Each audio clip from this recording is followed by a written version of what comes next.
otros temas y nos acompaña David Graham en Hagamos que Funcione. Vamos a hablar de la adaptación protésica. Exactamente. ¿Qué es la adaptación protésica? Veo que traes algunos ejemplos aquí a la mesa de aquí. Bueno, la adaptación protésica específicamente se refiere al hecho de lo difícil que es para los pacientes poder asimilar la inclusión de una prótesis en su vida. Okay. Alguien pierde algún miembro, vamos a hablar de piernas, brazos. Exactamente. Es un proceso. ¿Cuándo, por ejemplo, se decide enviarle o recetarle, no sé cómo se hace, al paciente una de estas prótesis? Bueno, este es un proceso bien difícil porque en toda rehabilitación o todo proceso médico, la amputación siempre es el último recurso. Okay. Siempre hay muchos Ok. tratamientos antes de poder decir hay que amputar. Ok. Ya es algo extremo donde hay pérdida de vasos sanguíneos, pérdida ósea, donde entonces se procede con una amputación.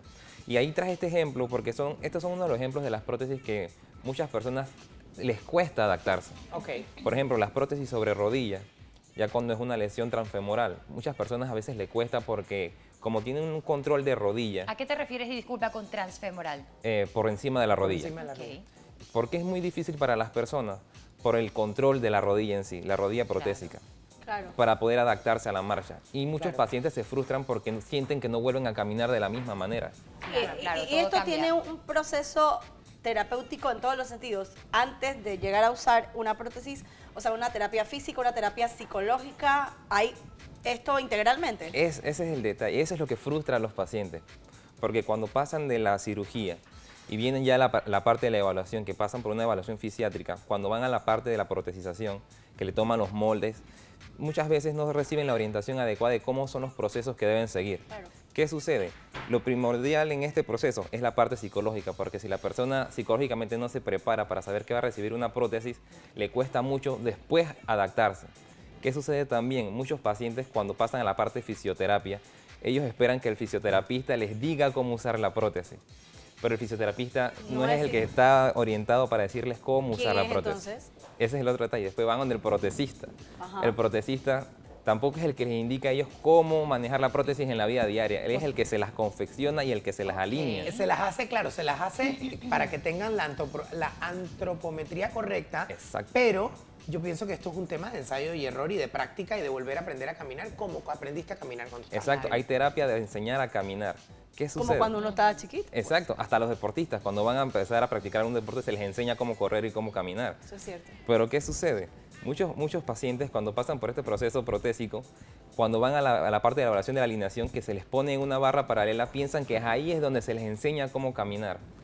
Muchos pacientes se saltan la parte del terapista ocupacional. Oh, ok. Claro, es muy ¿Cuál es el importante. valor del terapista ocupacional en este proceso? Ahí, el terapista ocupacional es el que le entrena al paciente para poder mimetizarse nuevamente con la vida diaria. Claro, yo conocí una persona pues que perdió un miembro y es bastante difícil porque primero la persona pasa por un luto de esa parte del cuerpo que pierde y psicológicamente es un reto bien grande. Una vez la persona supera esto, sana y ya le toca entonces adaptarse a una prótesis.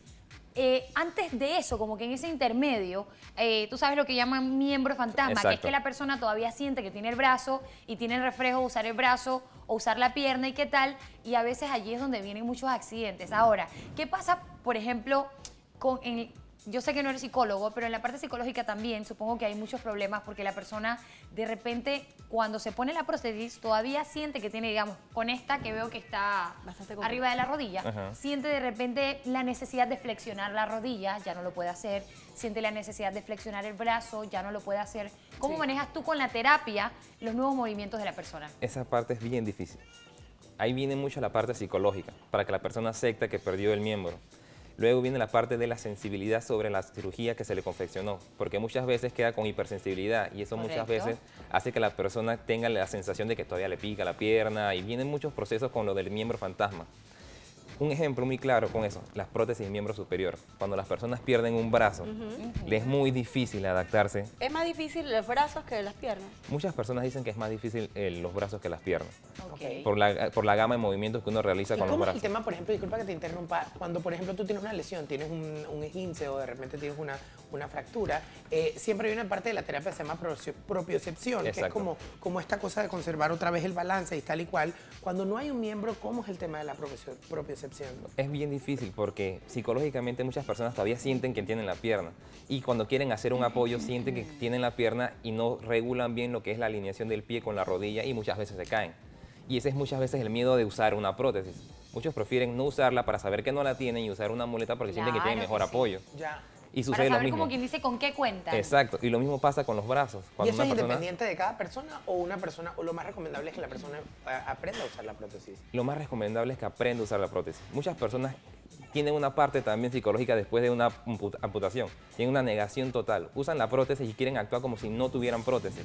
Y eso produce otras laceraciones y otras patologías dentro del muñón. Por eso lo recomendable y es bien importante que no subestimemos la ayuda o la terapia psicológica inmediatamente a usted, ni Dios lo permita, sufrió un accidente, perdió un miembro, nadie quiere perder un miembro. Así Sí necesitas trabajar la mente. Exacto. La mente es muy fuerte y gracias a esta usted puede avanzar en otras cosas en su vida. No, y es algo curioso, muchas personas en verdad en Panamá no conocen que hay muy buenos profesionales que pueden confeccionar este tipo de prótesis.